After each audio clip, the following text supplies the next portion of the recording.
তোমারে মাফ করার জন্য আমি শবে বরাত এক রাত সাজাইছি, এক রাতে কোটি কোটি মাফ করি। তোমারে মাফ করার জন্য আমি শবে কদর এক রাতে আমি আল্লাহ তাআলা হাজার মাসের রাত্রির চাইতে বেশি মাফ করে থাকি। তোমারে আমি আল্লাহ মাফ করার জন্য এত বড় শ্রেষ্ঠতম রমজান মাস দিয়েছি, যার মিনিট মিনিট সেকেন্ড সেকেন্ড হীরা মণি মুক্তা মানিকের মতো আমি আল্লাহ সেজদা দিবা একটা, আমার ফেরেশতা লিখবে 70টা।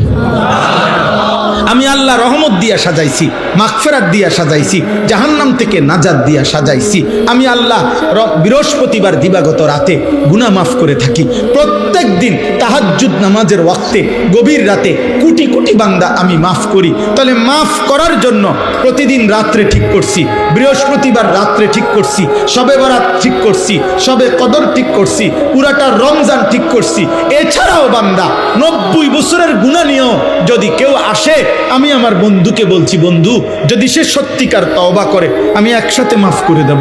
আসমান পরিমাণ গুনাহ নিয়ে আসলে মাফ করে দেব, পাহাড় পরিমাণ গুনাহ নিয়ে আসলে মাফ করে দেব, জমিনের বালুকণা পরিমাণ গুনাহ নিয়ে আসলে আমি মাফ করে দেব। তুমি এরপরে বলো বান্দা, আমি যদি তোমাকে জান্নাত দিতে চাইছি বলে কতভাবে আয়োজন করলাম, আমি আর কি বললে, আর কত সুযোগ দিলে তুমি জাহান্নাম থেকে মুক্তি পাইবা।